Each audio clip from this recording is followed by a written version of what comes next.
Olá, pessoal, boa tarde.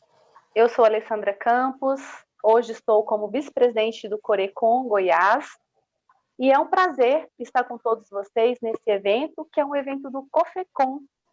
E, em nome do nosso presidente, Antônio Corrêa de Lacerda, eu agradeço a participação de todos vocês. Bom, o tema da nossa live hoje é o agronegócio e o desenvolvimento regional. E para falar sobre esse importante assunto, nós temos aqui o professor Fábio Silveira, que é mestre em economia pela Universidade de Grenoble, da França, e pós-graduado pelo Instituto de Altos Estudos Internacionais e do Desenvolvimento de Genebra, Suíça. Foi superintendente de estudos setoriais e analista de desenvolvimento do Unibanco, além de economista da Copersucar e do Senai. Atuou nas principais consultorias econômicas do país. Nós temos também o professor José Luiz Pagnussati, depois me corrija, professor, se esse sobrenome não tiver pronunciado corretamente.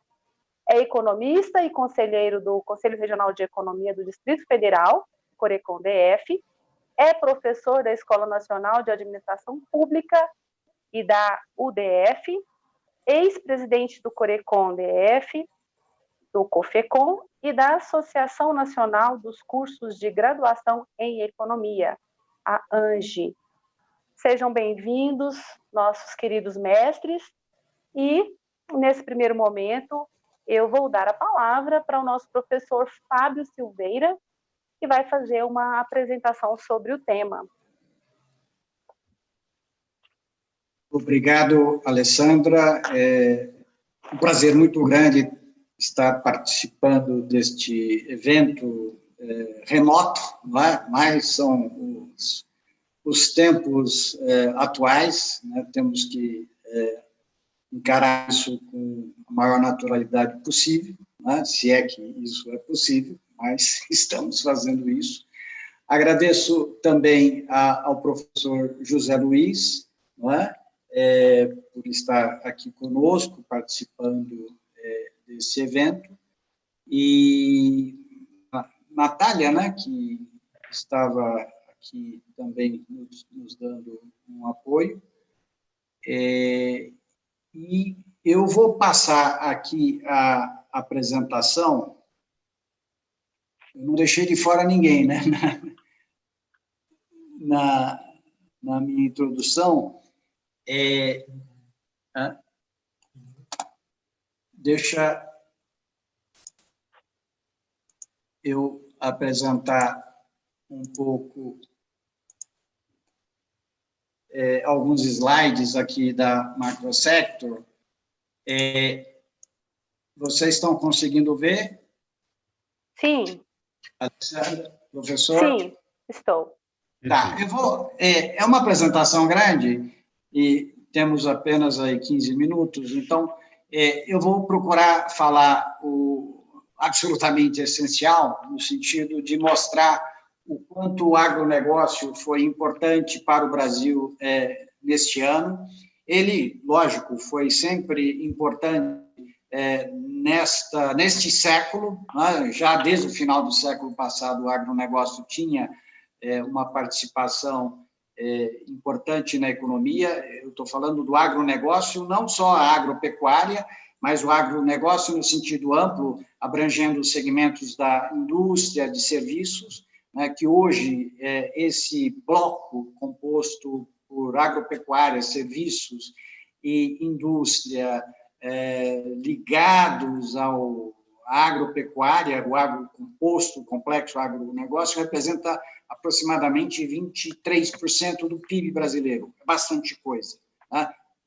Lógico que temos 77% que hoje, infelizmente, vivem da economia brasileira, que vive uma situação bastante complicada, né, sobretudo no segmento urbano, mas é importante que, se não fosse o agronegócio, a dinâmica, a valorização dos ativos do agronegócio, dos bens, produtos, a arrecadação de tributos, etc., a queda do PIB brasileiro seria muito maior, seria da ordem de 8%, 9%, 10%, mas dos males o menor, com o agronegócio tendo um desempenho muito forte, a queda do PIB será forte, não é? Será muito drástica a queda do PIB brasileiro este ano, algo em torno de 4,5%, 5%, mas a queda seria o dobro,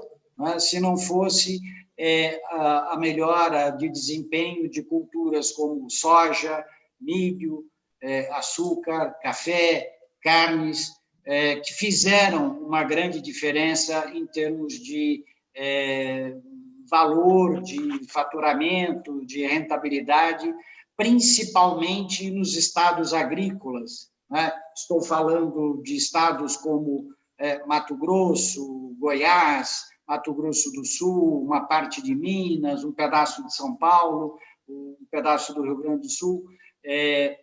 Enfim, houve um desempenho assimétrico, é verdade, uma parte da economia brasileira, uma parte do pedaço rural, digamos, foi muito beneficiada e o setor urbano, as grandes cidades, ainda padecem de uma crise muito forte, de uma crise dramática, né?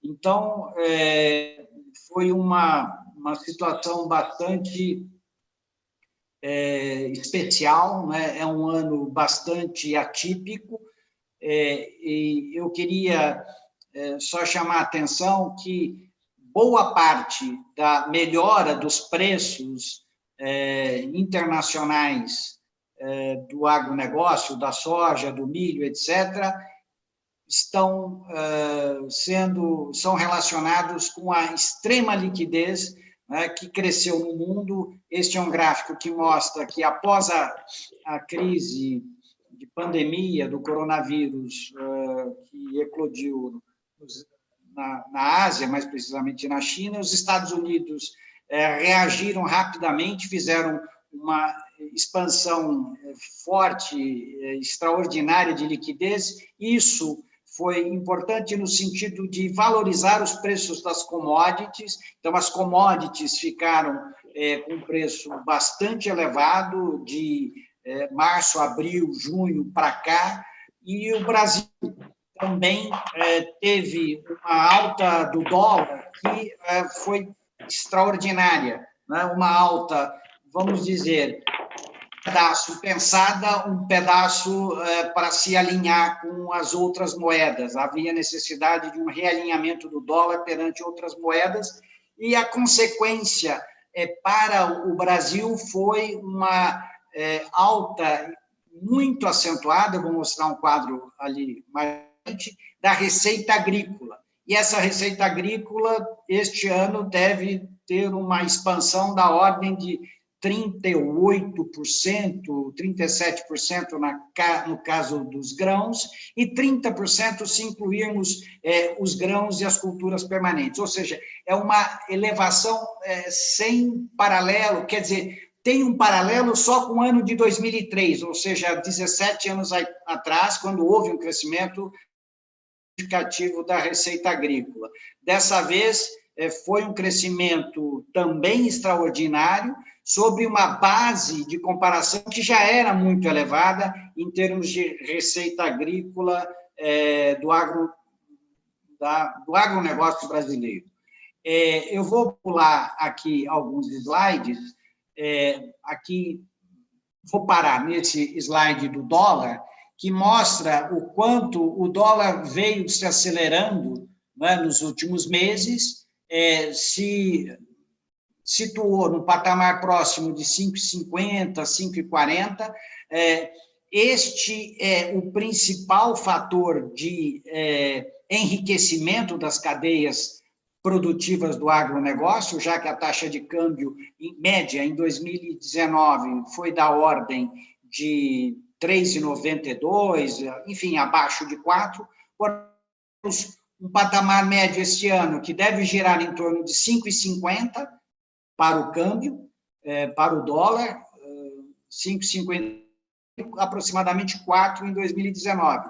Este é o principal fator de alta dos preços das commodities agrícolas. O segundo maior fator foi a alta dos preços no mercado internacional, em função daquela liquidez que eu mostrei, cresceu enormemente no mundo, em particular nos Estados Unidos, e fez com que os preços da soja no mercado internacional, do açúcar, do café, tivessem uma alta espetacular.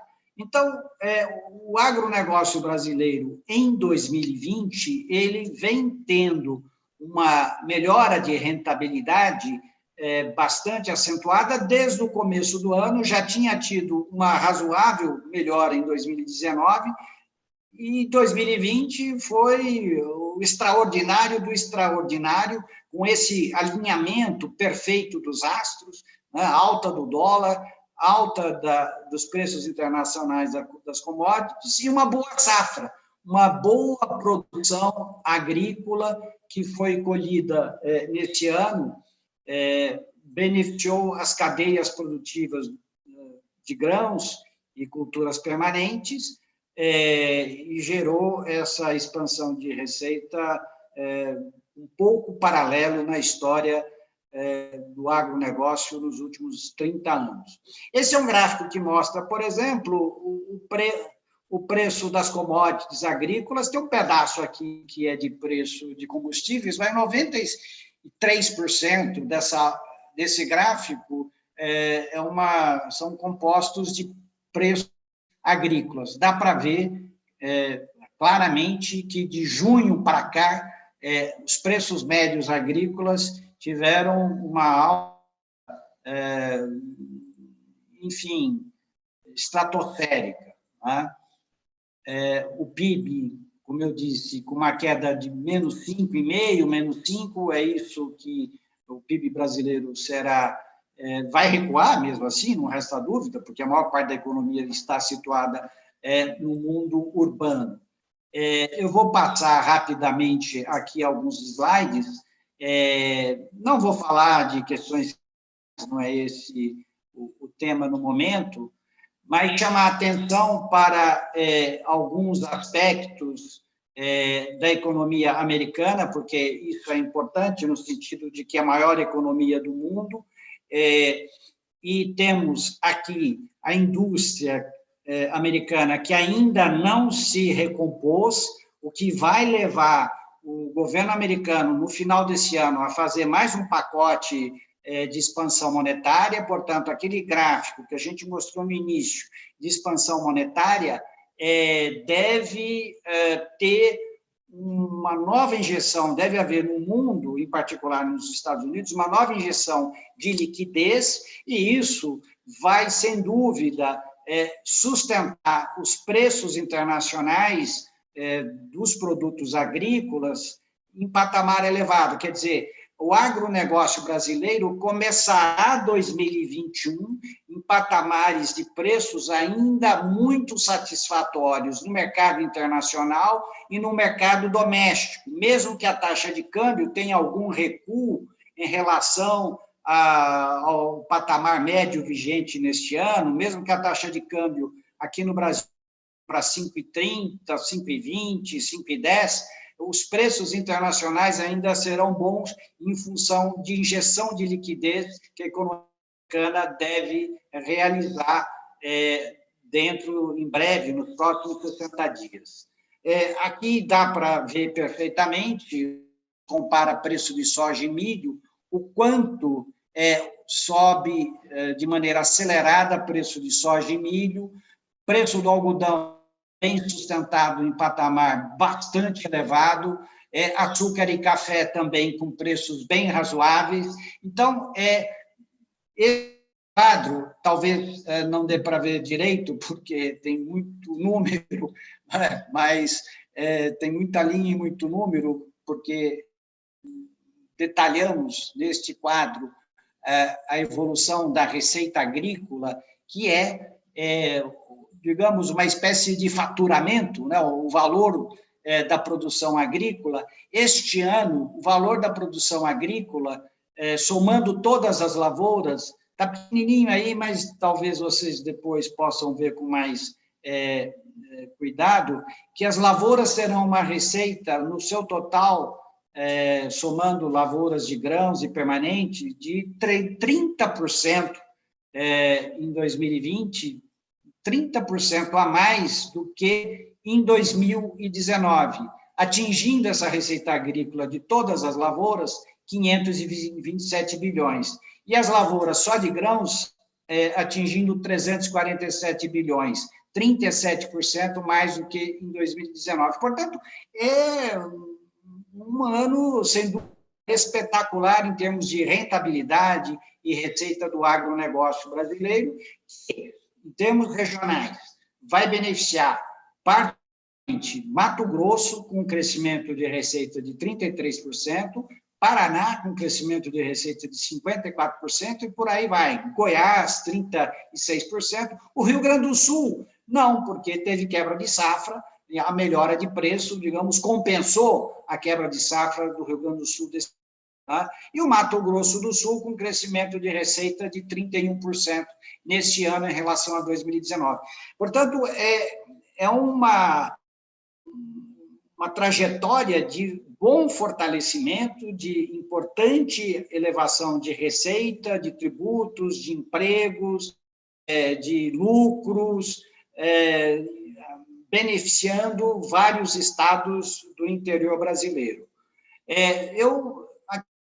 Gráficos de evolução de receita dos estados, Paraná, Goiás, enfim. Eu vou parar por aqui, só vou ficar nesse slide, esse não dá para ver muita coisa, só vou deixar um pouco esse slide no ar, e por alguns segundos, né, e eu acho que eu já estourei o meu tempo, né, e vou passar a palavra de volta. Como é que eu saio aqui? Aqui, stop share. Tá. Eu vou passar a palavra, então, devolvo para a Alessandra, né, Alessandra? Ou passo para o José Luiz? Podemos, então, prosseguir, né, com o professor José Luiz, e que dará, então, continuidade ao assunto, né, explanado agora.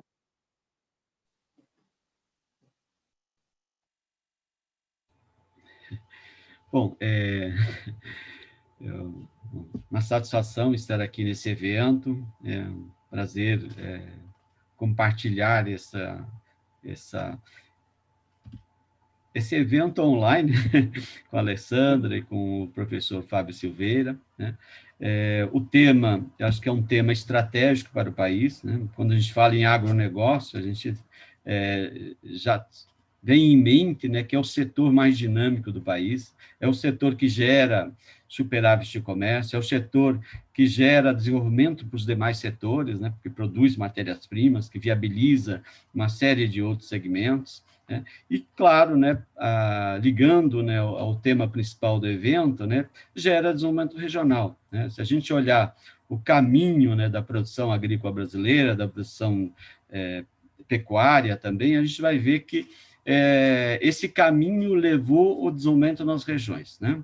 A região oeste brasileira, e eu tive o prazer de ser um dos instrutores para a elaboração do PPA 2000-2003, né? Em que a gente tinha como referência o estudo dos eixos que identificou as vocações de cada uma das regiões, e a gente traçou uma estratégia de desenvolvimento em que tínhamos que viabilizar a grande vocação do oeste brasileiro, que é a do agronegócio, né?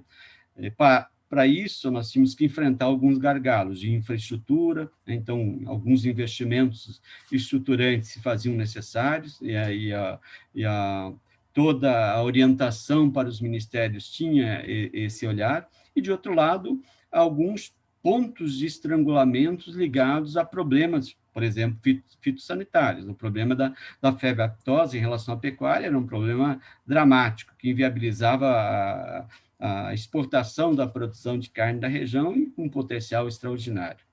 Se a gente olha, então, o que ocorreu nesses últimos 25 anos, né, a gente vai perceber que houve um movimento da produção de grãos, né, do centro-sul do Brasil para o oeste brasileiro, né, e para a região de Mapo, que pega Piauí, Maranhão, Tocantins e Bahia, né? Ou seja, houve um crescimento extraordinário na produção de grãos dessas regiões e reduziu, claro, a participação, especialmente do sul do Brasil, mas do sudeste e sul do Brasil de uma forma geral. E essa expansão da produção de grãos e de carne, né, gerou também uma expansão da industrialização nessas regiões, né? Hoje, o grande celeiro do mundo, né, é o oeste brasileiro, né, tanto em alimentos quanto em carne, né? Cresceu a produção de carne de frango, de porco, né? Quando você tem uma expansão forte da produção de milho, você tem também, né, o que é o insumo básico para esse tipo de indústria, né, indústria da agricultura, cresceu também, então, todo esse segmento com alta produtividade e alta competitividade internacional. Uma coisa que caracteriza hoje a agricultura brasileira é exatamente a competitividade internacional. Isso foi conseguido graças à inovação, né? O aumento de produtividade é algo impressionante, tanto a produtividade tradicional, a produtividade da terra, né, que no caso de alguns produtos, cresceu entre 4 e 5 vezes, né, em 30 anos, né, quanto à chamada produtividade dos fatores, né, pelas inovações que ocorreram na área, né? Hoje nós temos, né, em boa parte da região, 2 safras na safra de verão. A famosa safrinha virou a principal safra de milho. Então, nós produzimos hoje, na mesma área de terra, 2 vezes, e com um aumento de produtividade da terra extraordinário, né? Olhando os diversos produtos, os principais produtos da safra de grão, todos tiveram aumentos muito grandes de produção, acima de 3 vezes nos últimos 30 anos. Cresceu também a produtividade, né, na pecuária de uma forma geral, né? No caso de grãos, é bom ressaltar, eu acabei não falando, né, o crescimento da produtividade em função das inovações incorporadas. Hoje, o famoso plantio direto, né, transformou a nossa agricultura não só numa agricultura cada vez mais eficiente, mais produtiva, mas também uma agricultura sustentável. Quando você não mexe na terra, deixa sempre o solo protegido com a palhada, isso significa que nós temos uma redução radical da erosão, o vento não leva a terra, né? O solo cada vez fica mais profundo em termos de qualidade, mantém a água, ou seja, você reduz também os impactos da seca, né, das possibilidades de veranico na produção, reduz, então, os riscos, né, ligados ao clima, mas, principalmente, transformou a agricultura numa agricultura sustentável, ou seja, né, que cuida da terra de forma que ela cada vez se torne mais produtiva e mais eficiente e que gere menos efeitos sobre o meio ambiente. Por outro lado, né, está crescendo hoje, já é uma realidade, a agricultura de precisão, onde você tem cada vez mais, né, um cuidado na utilização dos insumos, né, quando você programa e define o que precisa cada metro de terra de alimento para a planta, né, dos nutrientes necessários, programa na sua plantadeira e faz então um gasto reduzido de insumos para cada metro em função da sua necessidade. E com isso aumenta a produtividade da lavoura e reduz custos. Então a nossa agricultura foi se tornando, especialmente nos últimos 20 anos, a agricultura mais eficiente do mundo. Mas um salto na produtividade de fatores, nos aproximamos dos países de primeiro mundo e, hoje, em termos de produtividade da terra, dado as duas safras na mesma área, né, tornou o país, então, o Brasil, um país altamente produtivo, né, em termos desse recurso natural. Tanto que o aumento da produção que a gente tem observado se dá basicamente pelo aumento da produtividade e não pelo aumento da área. Hoje nós usamos ainda algo em torno de 6% a 7% do território nacional para a produção agrícola, de uma forma geral, incluindo aí não só grãos, mas também as culturas permanentes, né, que se expandiram também na região oeste brasileira, especialmente no caso do algodão, que hoje é um produto herbáceo, né, deixou de ser uma cultura permanente, mas também a produção da cana e outros produtos também se expandiram para essa área, para essas regiões. Isso só para ligar, né, o fator determinante do crescimento diferenciado dessas regiões do agronegócio em relação ao resto do país, né? O crescimento da renda nessas regiões, o crescimento econômico observado nessas regiões se dá pelo agronegócio. E se dá de forma, então, que incorpora todos os setores. Uma característica do agronegócio é exatamente isso. O setor do agropecuário é um setor concorrencial, que transfere para os demais setores o seu sucesso, a sua renda. Gera, então, desenvolvimento nos demais setores. E como o professor Fábio já colocou muito bem, quando se fala agricultura e pecuária representa muito pouco do valor do produto nacional, né? Em torno de 5%. Mas se você olhar todo o entorno, né, de serviços, de indústria, tanto de insumos quanto de beneficiamento, você supera 20%, como o professor colocou, mais de 23% do produto interno bruto brasileiro. Então, é um grande setor. Mas eu não poderia deixar de falar e agregar mais alguns pontos do que o professor falou em relação ao sucesso do nosso agronegócio em termos de mercado internacional. O mercado internacional é uma verdadeira guerra, né? Os países ricos, para sobreviver nessa área, têm que subsidiar pesadamente e restringir importações para reservar o mercado interno para os seus produtores locais, restringir importações de todas as formas, né? Muitas vezes com informações equivocadas em termos fitossanitários, em termos relacionados a questões ambientais e outras mais, né? Mas mesmo, né, num contexto como esse, né, o nosso agronegócio, só para se ter uma ideia, exportou de janeiro a outubro desse ano 86 bilhões de dólares, com recorde de exportação em vários produtos. Em plena pandemia, nós estamos abastecendo o mundo.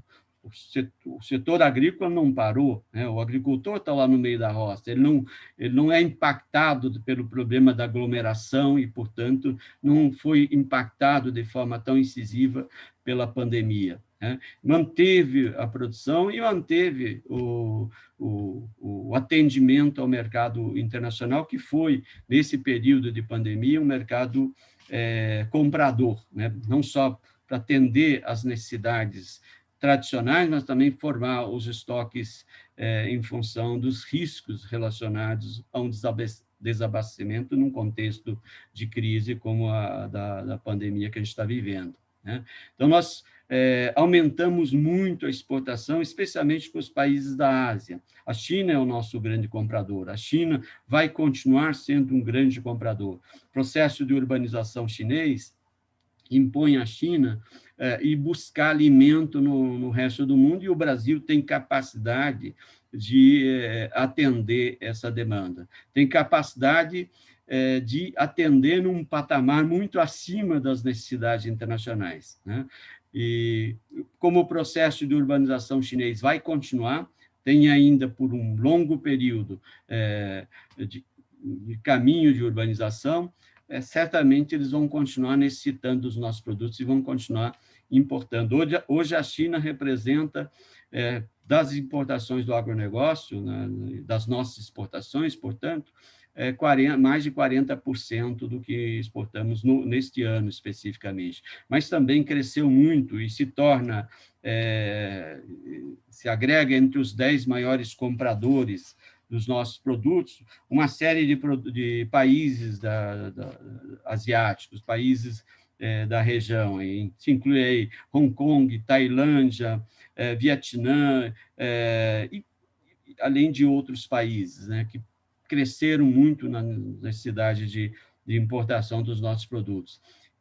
A China teve ainda o problema da gripe, do problema da peste suína, e com isso acabou ampliando suas importações, em especial de carne de porco, mas também de carne de boi, né, para atender o mercado interno deles. A região como um todo, né, acabou importando mais produtos, especialmente carnes, né, do Brasil, em função dos problemas que ocorreram lá. O que significa isso? Que o nosso agronegócio está dando resposta às necessidades internacionais, e resposta com produto de alta qualidade, produto altamente competitivo e produto produzido em condições de sustentabilidade, como é que caracteriza a agricultura brasileira hoje. É difícil você ouvir tantas críticas infundadas, né, sobre os problemas ambientais relacionados à produção de grãos, quando há um equívoco total se a gente olha com mais cuidado em relação aos dados. A propaganda enganosa acaba prejudicando todo o setor do agronegócio, mas que mesmo assim, o desempenho tem sido excepcional. Nós tivemos um crescimento da exportação nesse ano em relação ao ano passado, apesar da pandemia. Tivemos recordes de exportação de vários produtos. A açúcar cresceu 68% em relação ao ano passado. A soja cresceu mais de 21%. A carne bovina, 15,8%. A carne suína 46,9%. Café cresceu 2%. Algodão cresceu 21%. Os produtos lácteos também cresceu a exportação.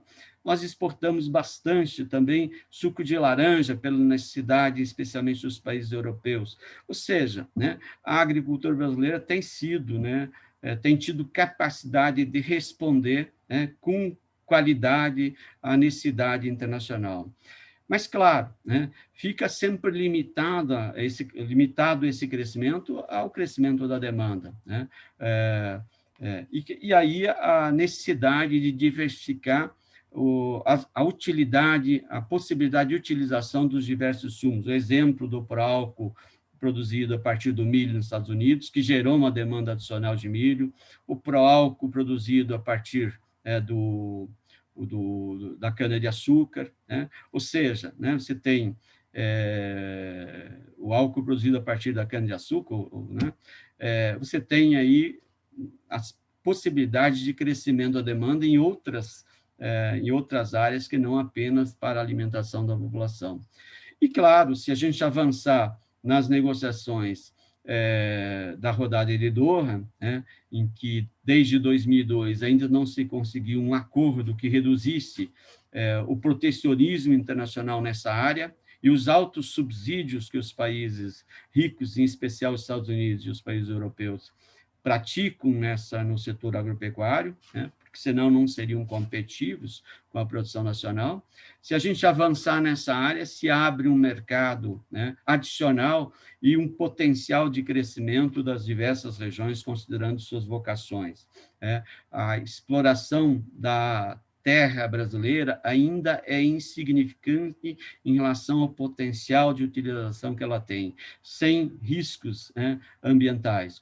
Quando eu falo que a gente está utilizando entre 6% e 7% do território para a produção agropecuária como um todo, agrícola em especial como um todo, não agropecuário, eu estou incluindo aí não só grãos, mas também as culturas permanentes, como a da laranja, do cacau, entre outras, né?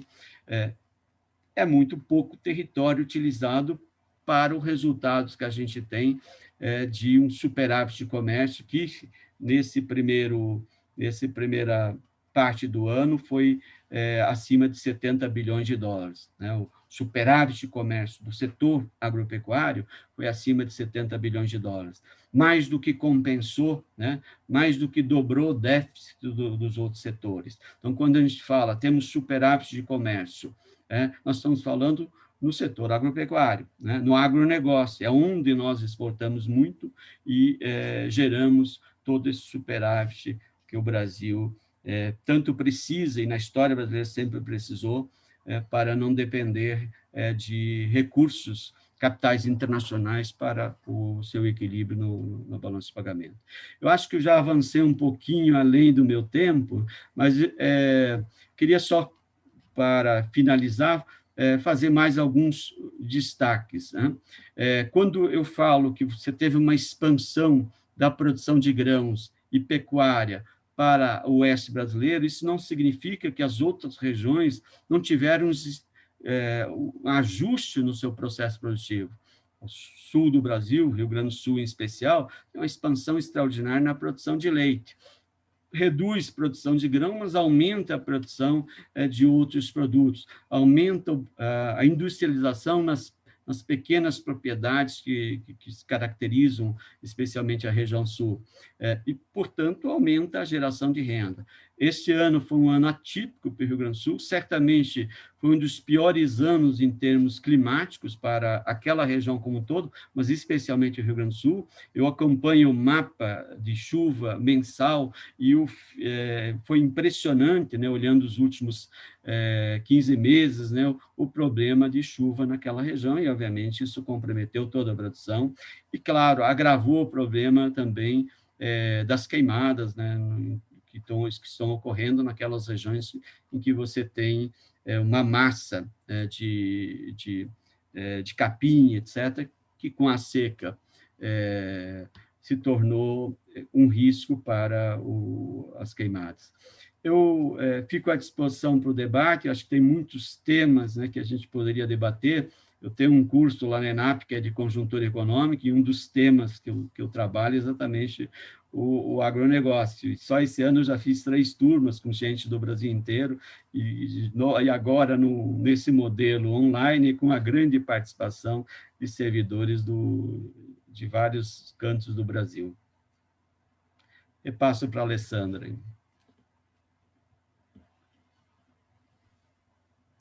Ok, muito obrigada, professor José Luiz.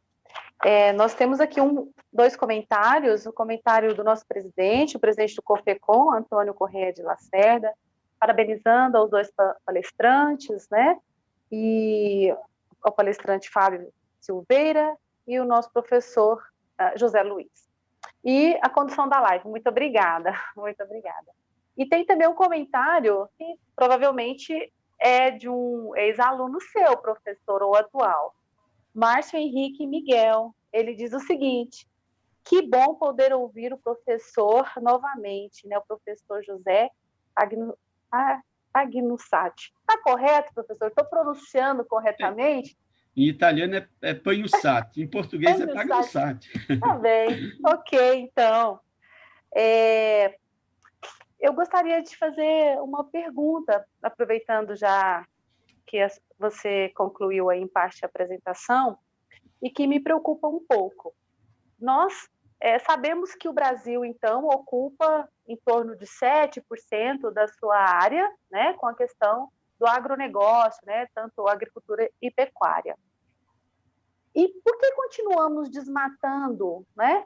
Nós sabemos que as novas tecnologias contribuíram para a eficiência, né, da nossa produtividade, mas ainda perdemos os nossos grãos na questão de logística, transporte, armazenamento. Então, assim, isso tudo me traz alguns questionamentos, né? E me preocupa também, de certa forma, quando nós temos mais de 90 mil focos de incêndio em 2019, Esse ano eu realmente não busquei essa pesquisa, busquei e achei de 2019. E nós temos, com as nossas exportações, contratos podendo ser cancelados. Primeiro, de fato, existe, isso é uma realidade, né, em questão ao desmatamento, aos focos de incêndio, essa é uma pergunta. E a outra é possível reduzir essa perda dos nossos grãos, né, vamos dizer assim, nas nossas rodovias, em relação ao armazenamento?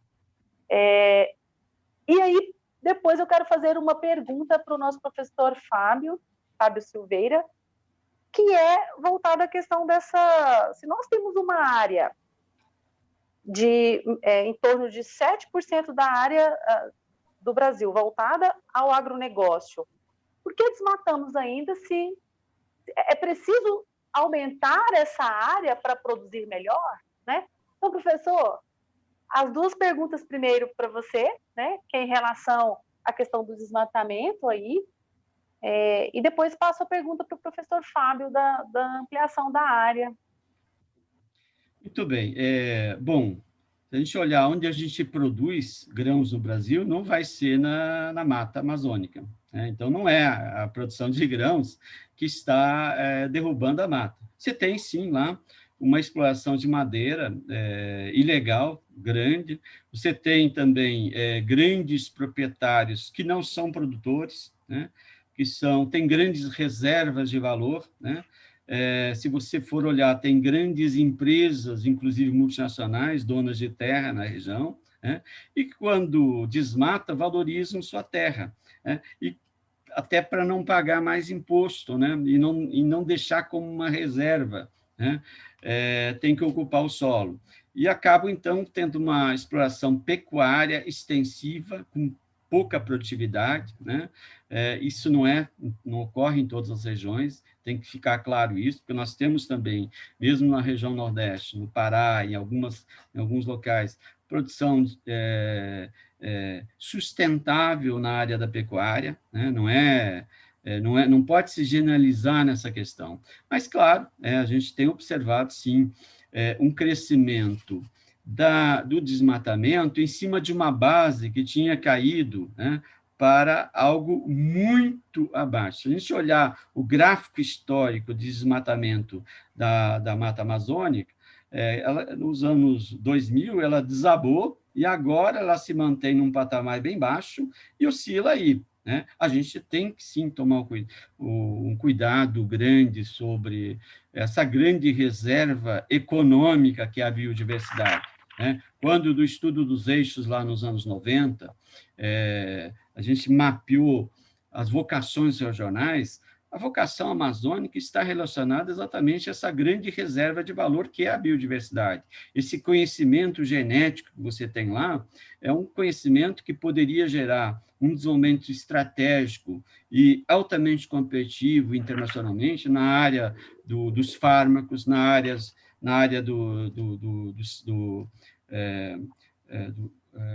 dos cheiros, de uma forma geral, né?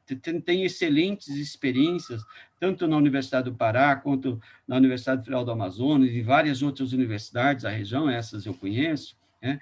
Que mostram, né, as possibilidades econômicas que você tem de explorar de uma forma muito diversificada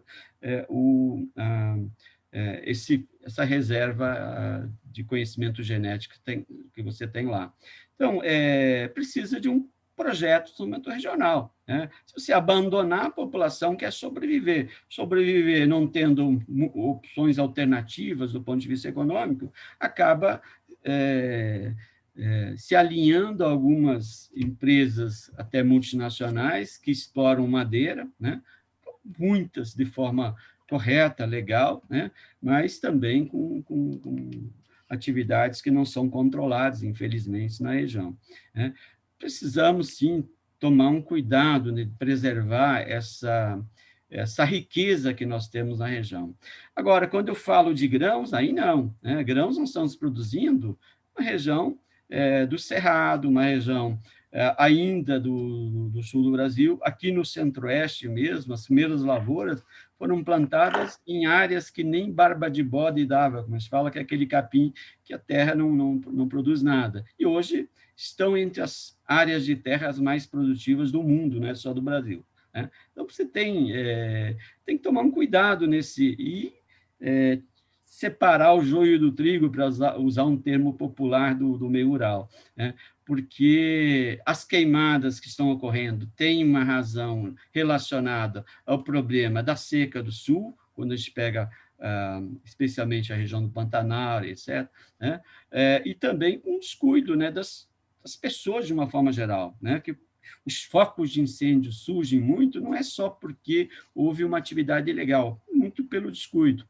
A Amazônia, não, aí tem que ter uma fiscalização, sim, e não é necessário, né, você ter atividades que destruam essa reserva econômica, né? Você tem possibilidades alternativas de exploração econômica que vão gerar renda para a população, que vão gerar desenvolvimento na região, sem destruir aquilo que é uma reserva econômica, que é a mata amazônica, que é o conhecimento genético que você tem lá, que é a biodiversidade que você tem lá.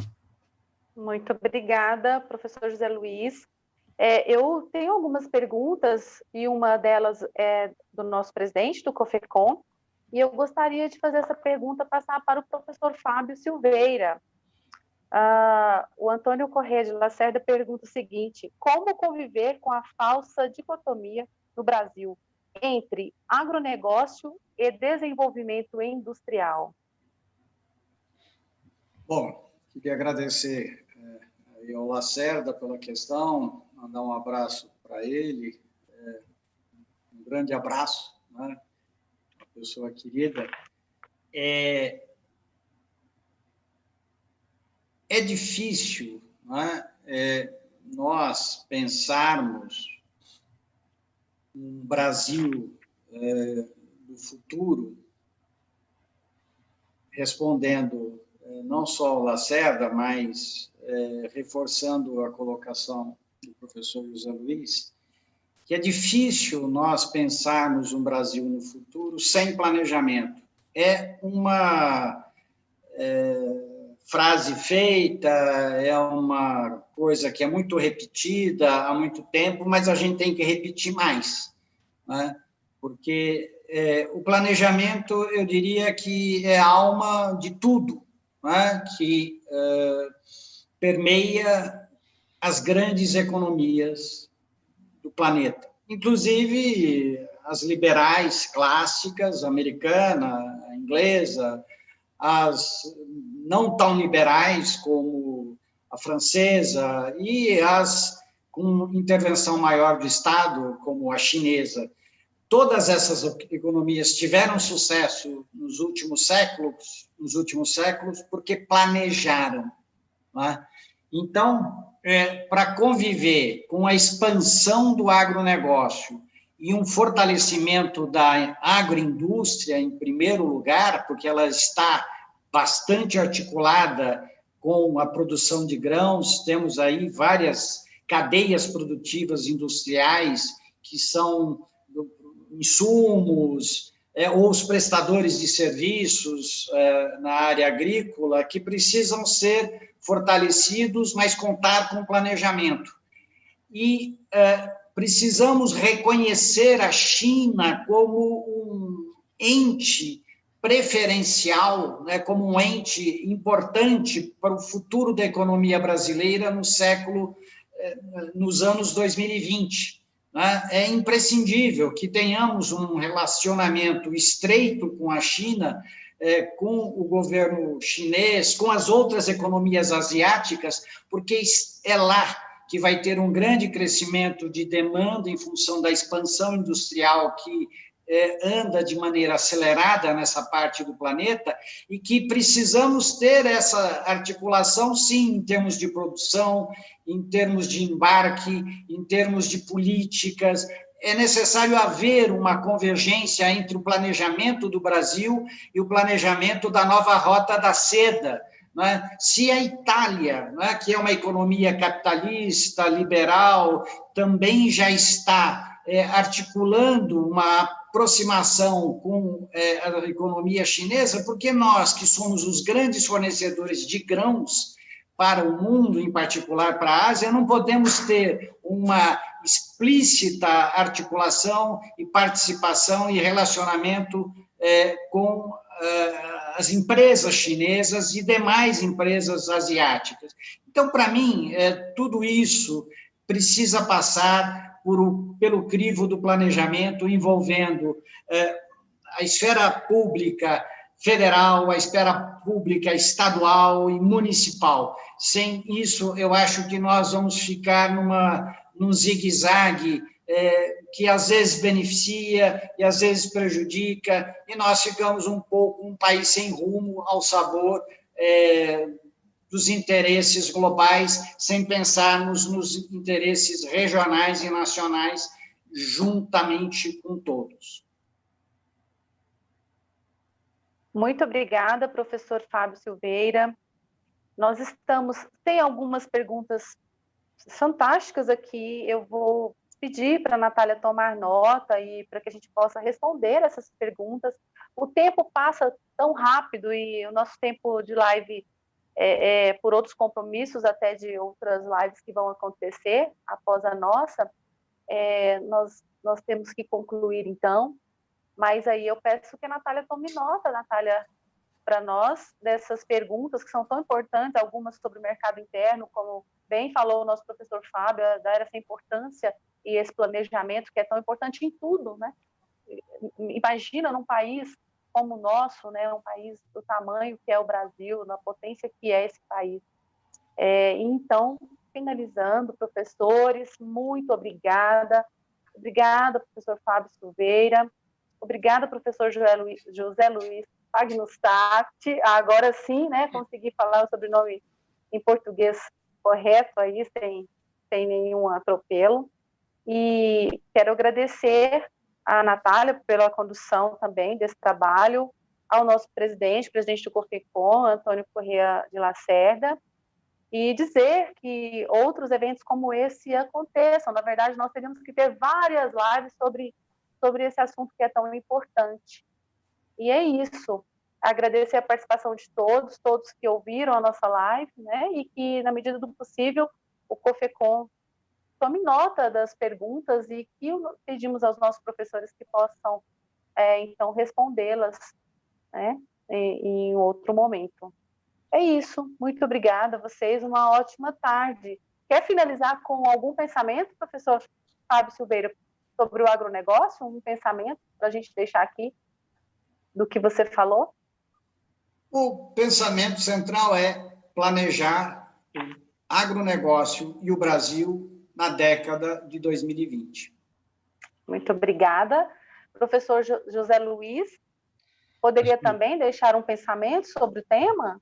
Acho que o professor Fábio Silveira colocou o ponto central da coisa. Tem que ter planejamento, né? O desenvolvimento brasileiro de forma equilibrada, sustentável, tem que ter planejamento. E com um papel estratégico do setor público. É verdade que no agronegócio, a aliança público-privada aí, e a aliança do agricultor com a indústria, ela é muito forte, né? E hoje já se sustenta sem a grande participação do setor privado. Mas o planejamento do desenvolvimento tem que vir do Estado e o Estado não pode fugir desse papel. Muito bom, muitíssimo obrigada. Parabéns a vocês pela excelente participação, né, sobre esse assunto que vocês falam com tanta facilidade, né? E que bom, e que tomara que nós tenhamos outras oportunidades, então, de fazermos lives sobre esse assunto, sobre planejamento, por que não, né? Contribuir mais com o nosso país. Muito obrigada, professores. Uma ótima tarde a vocês. Fiquem todos com Deus. Boa tarde. Obrigado, Alessandra. Boa tarde.